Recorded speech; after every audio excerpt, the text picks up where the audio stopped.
Good morning, Matt.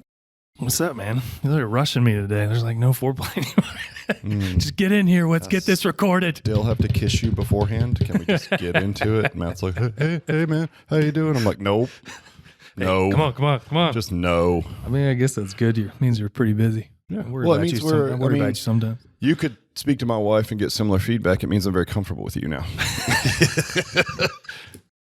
So, Matt, a good friend of mine told me yesterday that I make them uncomfortable because I get in their personal space. Oh, yeah? Yeah, it was very hurtful. And it also ruined our bath. Oh, my God. Oh, yeah, I wasn't supposed to laugh. You know, we're trying to do dad jokes on each other's guys. Matt, touche. So this is from my... Don't set it up. Just tell it. 6 years just own old. It. 6 years. No, I can't. I got to give her credit because this is pretty solid. All right. And this is coming from a 6-year-old. Shout out. It literally comes out there. You know, she's like, how do you make a tissue dance? Put a little boogie in it. That's right. You saw that. I knew that wouldn't work on you because you have remember every video you've ever seen ever. Actually, one of our questions for new prospects is tell me your favorite joke, because one of our core values is humor with a little crazy. And somebody actually told me that, which is the only reason I knew it. One of the people that we interviewed for a sales assistant, a onboarding assistant for Jared, was that exact joke. No way. So, I swear. It was just literally like last week. So it was just not. Did we hire them? Are they here now? No, we didn't. They live too far away. But I really liked them. We'll hire them in the future. They can live closer to. All right. Well, going forward, it's just like don't let the other person laugh. Yeah, that's it. Matt did not understand the assignment. Isn't that some social media thing that people say? I don't know. I can't keep up, man. Watching too much Instagram. I know. That's what I do in my spare time. Just sit around and scroll my phone. Hey, man, I want to talk about pre-sales. So let's define it. What's a pre-sale? That is the time before you open where you sign up members.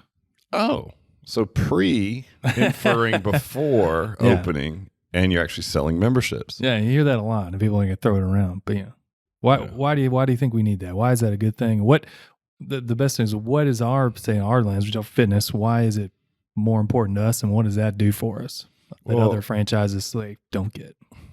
Yeah, I think we're fortunate to be in a type of business, a construct of business that allows for a pre-sale. If you think about fitness, it's a subscription-based business, which a lot of investors like because you've got predictable monthly revenue. Right. Very important. If you were a restaurant or a hamburger shop, you might do pre-opening promotions that might involve like a buy one, get one, right? A BOGO, or like come in and get a free bowl for free, or whatever those things are. And those are all great. Those aren't pre-sales. What we're actually able to do is get people to commit to our facility anywhere from 10 to 12 weeks in advance. That'd be about as far out as we would suggest going.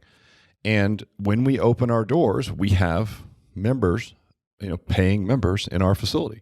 Yeah. So it's hugely advantageous. And, there's a million and one reasons why, but I think from an investor standpoint, if we're just talking about the business structure, it's not hard to figure out how return on investment would be much better if you could open your doors, in some cases at break even or even cash flow positive, right? Yeah. You're not getting full return on investment, but it's certainly, obviously at opening, because you've got obviously an investment there, but at the same time, your return on investment is infinitely faster if you can open cash flow positive. Absolutely. I think anybody that does simple math understands that.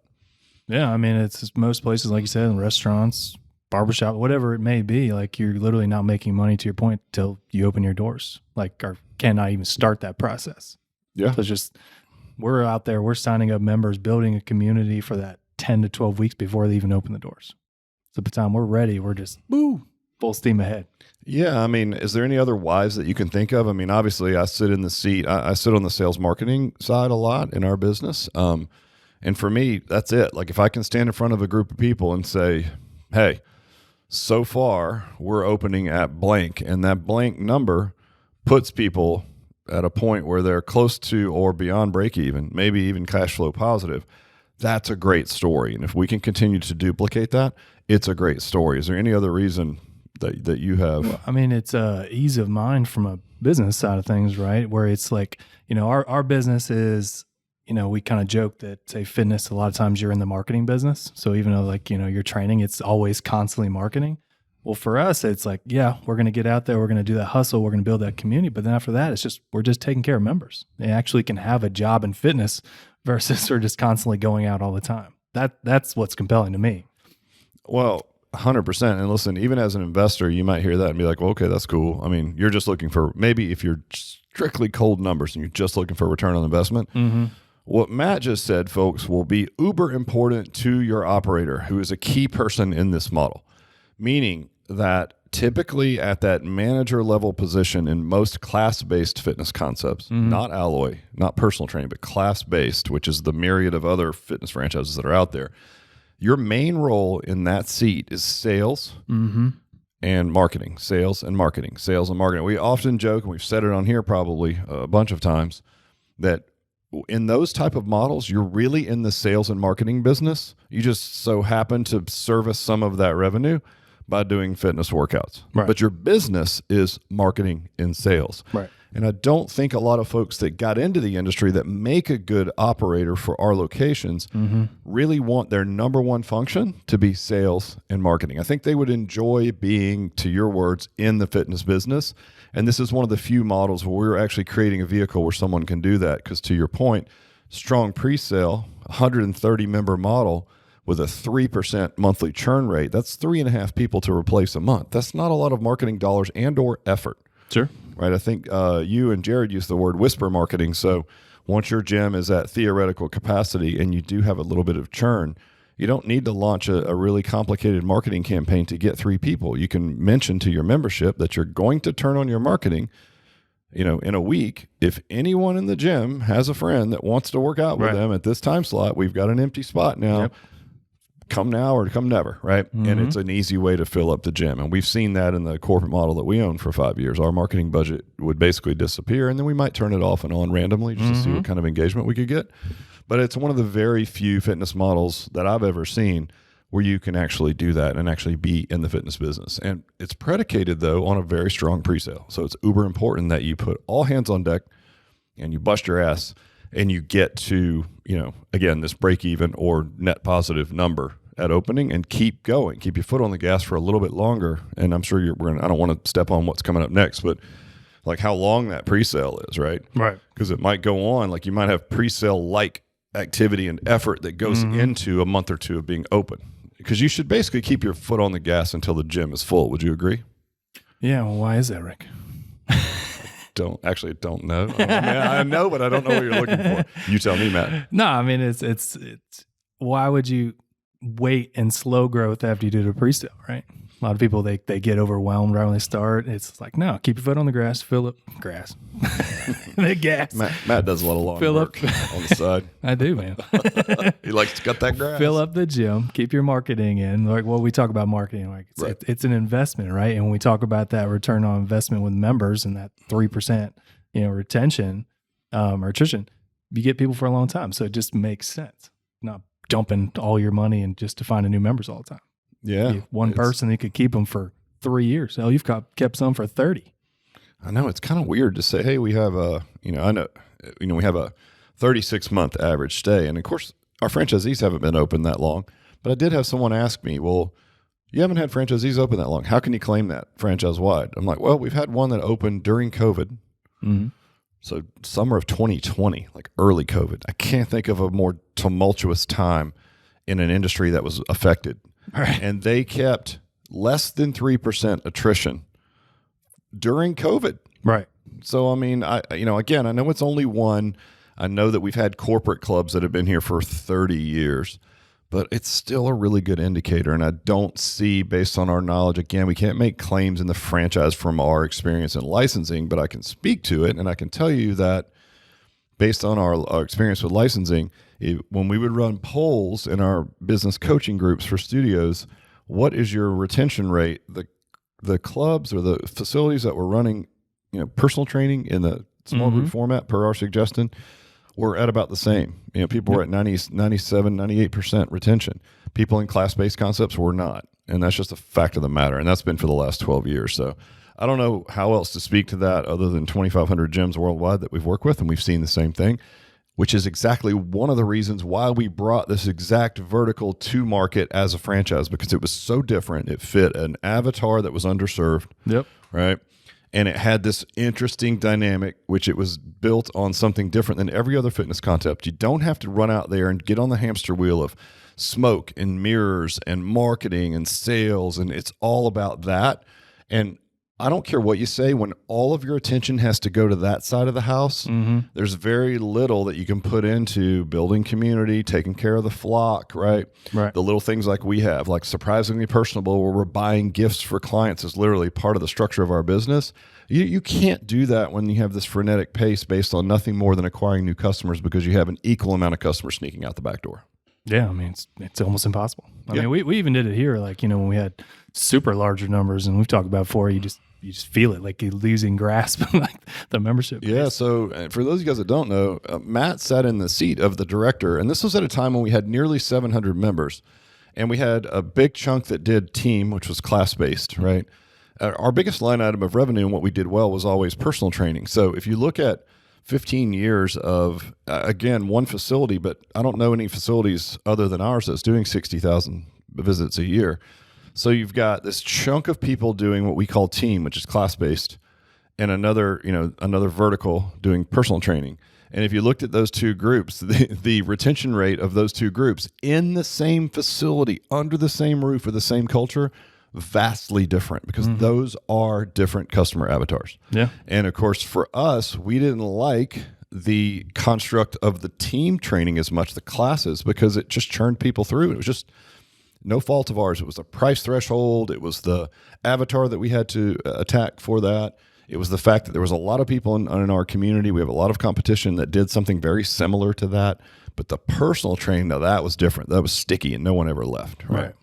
Yeah, so as I'm talking about presale again, it's you have to know those aspects for your business. So you're chasing after the right avatar, okay? And then again, on what we're doing, we're selling high, premier personal training that fits into that avatar, and that's how you get. We're not just throwing it out to every Joe Smo targeting them, come get a presale membership, right?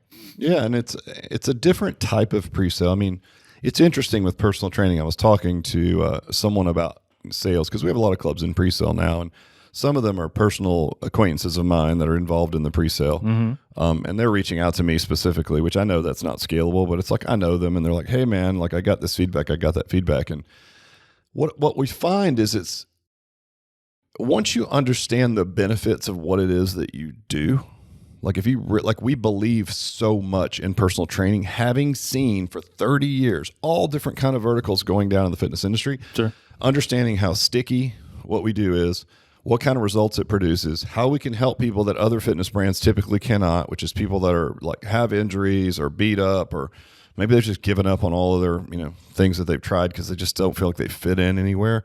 It's like we're the spot for them, right? When you know what the results of that are, your conviction for sales is so much higher, and that manifests itself in so many different ways. It will allow you to push harder from a good place to get a sale, from a place of a coach.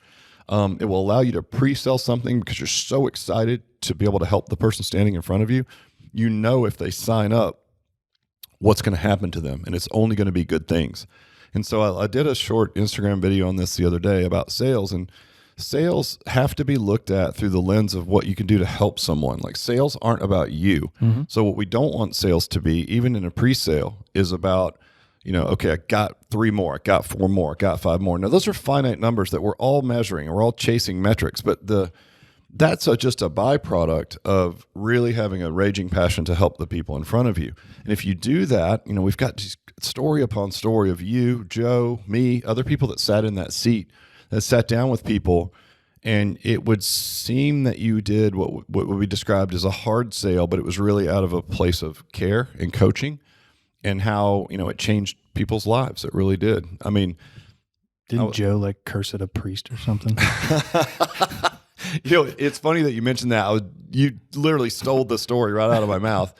I was telling this to Jared yesterday. I'm like, this would be a good story for our franchisees, because before I tell the story, if we're coaching someone on pre-sales, we have to impart that knowledge and that feeling to them because they haven't lived it yet. Like once they're open and they see the results of what their facility produces, they're now in a different place. But they're also pre-selling something that, they're excited, but they don't really get it just yet. So it's our job to train and impart that knowledge. And that's what we're doing, right? And so I was talking to Jared about, we're always looking like, how can we have them understand that this is life-changing what they're doing for these individuals? And I told him a story. So I'll tell you guys, and I think it will explain what I'm trying to articulate really well. We had a guy that worked at my kids' school. So my kids and Joe's kids, Joe at the time, was the director here and just fantastic at what I'm about to explain. We both had kids that went to a local Catholic school. And there was a guy who was a teacher there, and he was our kids' favorite teacher. Joe's kids were younger than mine, but he was my kids' favorite teacher when they went there. When Joe's kids came along, they were his kids' favorite teacher. And he was overweight, so he wasn't in great shape. And he had his own children, and he was not in great health. And he came into the facility, and everyone was so stoked that he was here. When I say everyone, me, Joe, and the parents that knew him that worked out here, because it's right around the corner. Because everybody wants this guy to be healthy. You want to help this guy, right? And he's such a giver, man, such a great person, gives to the kids. He's just a heart of gold, right? So he comes in. He tells Joe during the starting point session, which is our induction session, that he's been thinking about it for 10 years. That, when Joe started at the school, he had met Joe and was very inspired by him. And he'd actually been thinking about, another step further, been thinking about getting in shape for 10 years, knowing it. But for the last year, he's been thinking about coming into our facility specifically. So for anybody that's listened to our old sales, podcast on our process, it's very dialed in, right? Peel the onion. Show, measure how we move, sample workout to make sure that people feel comfortable and that they can survive it, right? Sit down, recap what you've learned about them, and make a prescriptive sale based on what you think as a coach in their life, right? Joe runs the play perfectly. He sits down, does all that, he looks him in the eye. He says, his name, let's just say his name was Bill, because I don't want to use the name. Bill, our most successful clients do this. And he slides the paper across to him, right? And Bill, the teacher, looks at it and says, well, you know what? Let me think about it. And Joe's reaction was something that when I first heard about it, I thought, oh, no, because it didn't seem appropriate. But when you really thought about where it came from and the results of it, it was amazing. So Joe's reaction to Bill, our favorite teacher, was, Bill, are you fucking kidding me?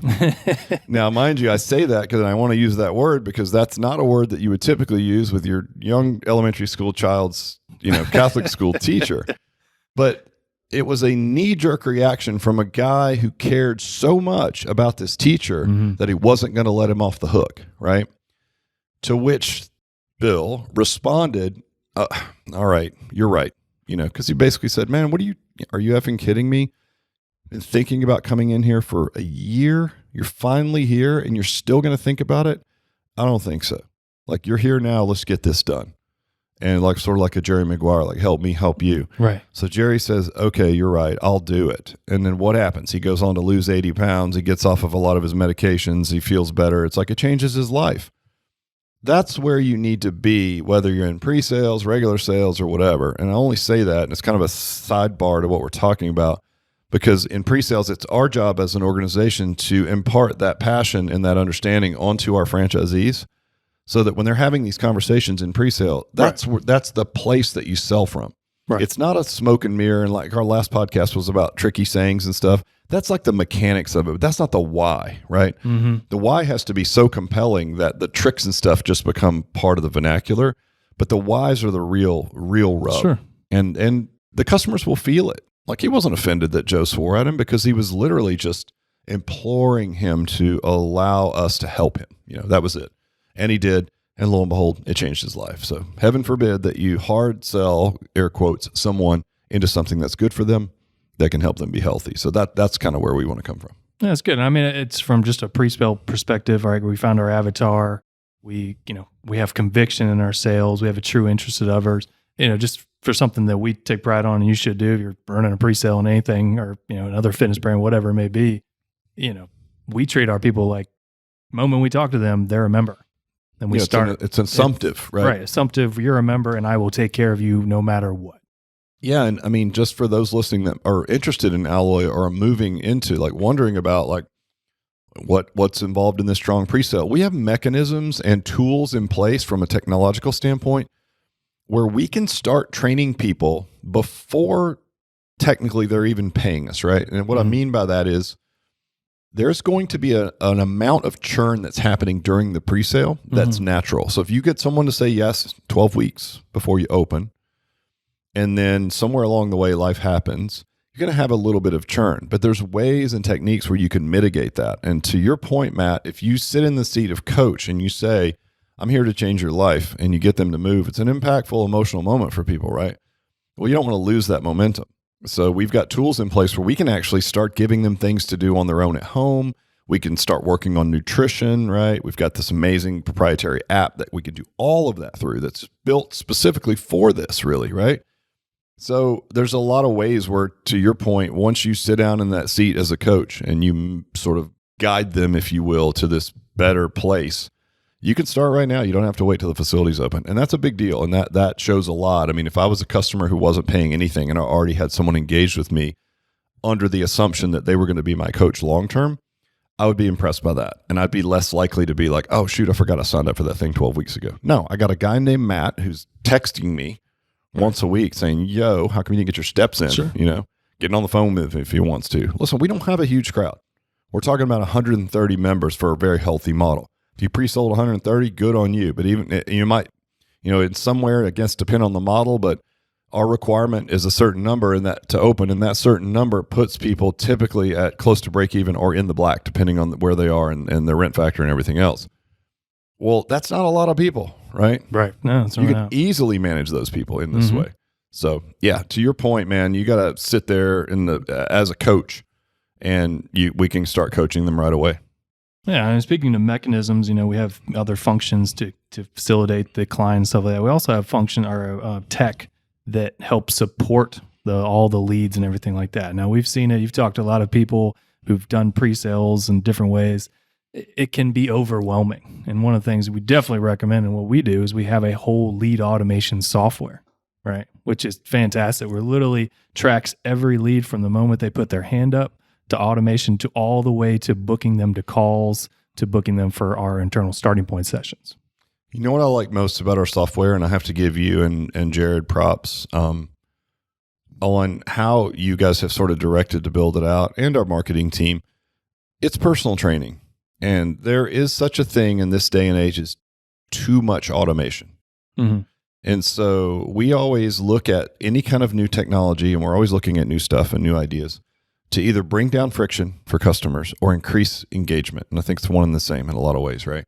And so any kind of automated technology that we have is meant to increase engagement. So when you're talking about this lead management software, what I like about it is it's a dashboard built out based on our style of business, meaning we know when someone moves from one sales bucket to the other, like moving along in the sales process, right? There's reasons why, and all of those involve a little bit of human interaction as well. Again, we don't have a vast number. We're not trying to pre-sell 1,200 memberships, right? Mm-hmm. We're trying to pre-sell much less, so we can actually have conversations. We can personalize text messages. But the great thing about the dashboard and the technology is it's enough automation to keep us accountable. You can log on and see where everyone is in the process, who needs what, who needs a message, who needs a call, who hasn't followed up with this or that, right? And so it just makes everything, I think the best word would be super organized, and it gives you lots of bandwidth, right? But I don't want people to hear like it's fully automated. Like it's still a lot of work, and you still have to be in that seat of that coach and that mentor and that guide. But the software makes it a hell of a lot easier and gives you a lot of bandwidth. I mean, I know you've talked to people who've done pre-sale, and if they don't have that, it's just, they're writing people on paper and Excel sheets and yeah. Well, listen, and we're one of the few fitness brands that, a lot of fitness brands have rules that say if you're already in the fitness business, and a lot of franchises have this, right, that you can't be an Alloy licensee or franchisee. And the reason is, I think, you don't want some of your IP showing up in a different like private brand, but there's ways around that. And I have been in this industry for so long, and I know a lot of people in the industry, and the people that are very successful that can financially qualify to buy an Alloy, a lot of them are really wanting the brand. And we've signed a lot of those up lately. Greg Maroney, Mark Fisher, Mac Afora, Mike Arce, right?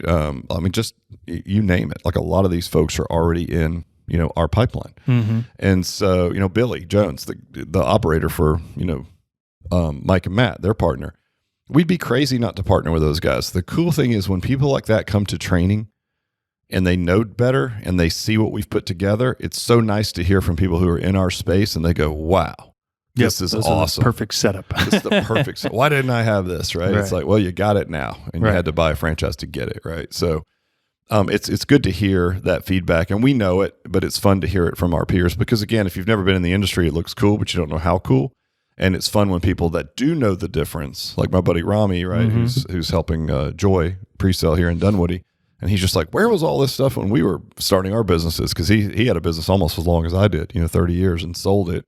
He's like, where was all this stuff? This is amazing. I'm like, yeah, it's pretty darn cool. It is cool. It is. I mean, I couldn't imagine doing it without right now. Last thing, kind of, based on who you've talked to and what we've done, obviously, what would be good expectations for a presale? If you're a director, you're going out, or whatever brand you're doing, what would be good expectations, and maybe what some things maybe you shouldn't do? Now, when you say expectations, do you mean numbers? Like, what are you looking for? No, I mean, like you're telling me I'm going to go do a presale. Like, what should I expect? What kind of work am I expecting? Gotcha. Yeah. Well, I mean, it works a 4-letter word. We always joke about that, right? Because like it's really, we have kind of this combo of a digital play, which when you think about Facebook ads, Google, whatever those things are, YouTube, Instagram, whatever. Like we have a digital strategy. Yep. And that's all tied to our automation, which is great. But we also have a strategy for community outreach and like what we would call hard work, like the guerrilla marketing or grassroots marketing, equally as important, right? And so I think the expectation would be that you're going to have to work and you need to, it's all hands on deck. And we've seen this already. If you come from big corporate and you have been working in a system where you always have somebody, like who does this? This needs to go to, who do I give this to, right? You're not used to actually doing everything, right? And that's fine. But like we've got a finite amount of time, 10 to 12 weeks to pre-sell the gym. Once we start opening and servicing revenue, we can still pre-sell, but our bandwidth is reduced a bit because now we have customers that we need to service. We're not just focused on sales. So I think the expectation should be you need to bust your ass. Like we're not going to sugarcoat it. It's not easy. And if you haven't sold before, you need to, we're going to make you role play till you're just blue in the face, in training, and we're going to coach the hell out of you. But if you haven't done it before, you just need to get reps. You need to get out there and do it. And so don't expect to, in any business, certainly fitness business that has a pre-sale, go into it without a lot of hard work. So, our expectation is about 50% of your leads should come digitally and the other should come from hard work in the community. And that's everything from, partnering with like businesses, from, sponsoring local events, from getting out, putting your tent in front of a busy boutique grocery store. I mean, there's a million and one ways, and each one of those has certain sort of skill sets or things around it, which we practice during our training, right? But that's the expectation that you're doing both. Yeah. And as you know, it's going back to like, where are you selling from, right? Like, what's your why that you're doing it? If you're doing it to help people, I can tell you if that's your main driver, not like, oh my God, I better get this sale so I can tick that box and say, I got this person today. Sure. You're going to be much more, I guess, apt to stand, out in front of a busy grocery store and say, hey, man, to you, like, I like those shoes. Do you work out? And they're like, yeah, I work out a little bit. You're like, oh, cool. Well, let me tell you a little bit about what we do. Like, what are you currently doing? They're like, oh, I ride bikes and do this and that. It's like, do you do any strength training? It's like, no, I need to do that. It's like, well, you're lucky that I'm out here then, It's a little bit of the dance of the back and forth, but you're much more likely to do those things and do them with conviction when you know that every single person you touch, you can actually change their lives, right? As opposed to like, oh shit, I got to get 10 leads today or whatever those metrics are. Yeah. I mean, like just think like pre-sale in general or sales. What do you think is more important? Going out and doing what you just said, like going and speaking to people and just talking it up, or just running events and always having these things in the background? Not that they aren't bad, but like, what's more important? Well, I mean, listen, it's personal training. So if I can have a one-on-one conversation with you, it's much better than it is. If I set up a booth at an event, at a street party thing, like we have a little local town that shuts down on Thursday nights in the summers, and it's kind of cool. It's like people just walk around, but it would be more of a branding play, I would say, which is like you're there, you're standing under the tent, you're going to get a couple people stop by and see you. But if you can get in front of a local business and do a lunch and learn, and you get to know the names of the 10 or 12 people in the room, and then you offer them some kind of a hook, which we already have built out. We have all the materials and everything built. Much more compelling. So activity is good, but it has to be, it's almost like practice doesn't make perfect. Perfect practice makes perfect. It's the same kind of idea. Like community events, great. But what kind of community events and what are you doing when you're there? Right. Yeah. Would you agree? Absolutely. I think we all get lost in the ninja moves and the behind the scenes smoking shadow, stuff. But instead of this, the main thing, which is, all right, we're trying to get to know somebody one-on-one. It's personal training. And then once you have that conversation, they fit in culturally. It's an automatic. Yeah, I think the person that I think, and it's early innings, but is a friend of mine. I really like him. It's one of the guys I've already mentioned. He is the most unapologetic, air quote again, salesperson I've ever met because he really wants to help people. Like if he gets onto something he's excited about, he will shout it from the mountaintops and he will beat you over the head with it until you're like, fine, I'll try it. But he's never done that. He's done it to me a million times, but I've never taken him up on anything he's ever suggested that wasn't freaking awesome for me. So there's a trust there, right? Sure. So, he hits the community running and, he's just unapologetic about the fact that he wants to help everyone in his town. And he just goes out. And if I've been with him before and we've bumped into people at a local restaurant, and he just walks right over and he's like, hey, are you going to come in? And they're like, here they are with a glass of wine and 3 girlfriends. And they're like, yeah, maybe. And he's like, what about you guys? I can help you too. And they're like, what are you talking about? And he's like this. And I'm sure they're like, who was that guy? I mean, it's like a whirlwind of like, right. But it really doesn't, as much as it would be really hard for an introverted person that had never done that to do it. Right. When you watch him do it, I'm like, he's masterful at it because he's unapologetic and he wants to change his lives of his community. That's it. That's his driving force. Right. So he thinks nothing of walking right up to someone. He is not worried about hearing a no. He's not worried about embarrassing himself or anybody else. He's just going to go straight at him in the nicest, most caring way. And you know what? He's going to get a ton of referrals. And I can't wait to see what he does. Yeah. He's bragging that he's going to break all of our records for presale. And, he had, I think, 10, people signed up before the digital ads even started, which we haven't seen. And this is like in a weekend. So the guy's a force. So we'll see what he does. It. That's what we have to preach. And we need to see more of that. So anybody that's listening that's thinking about purchasing an alloy, just understand that yes, it can be, I don't even want to use the word absentee owner because that would lend you to believe that you never had to do anything. You have to be involved with your business and certainly during pre-sale bandwidth. And that either means if you don't have the skill set, hire up. Don't just put one operator out there. We have a low labor model. So you might have a full-timer and a couple part-timers. Get them all on staff during pre-sale.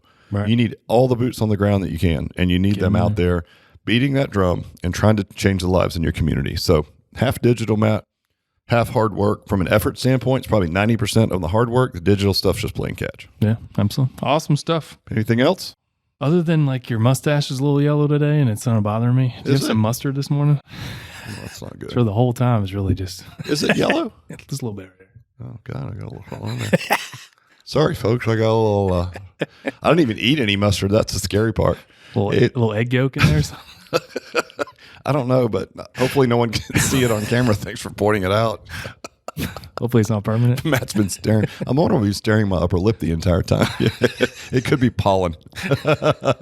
All right, guys. I hope that helps, Matt. Great subject. Matt came up with this one today, and it was fun talking about it. So we'll catch you guys next time. Thanks. Peace.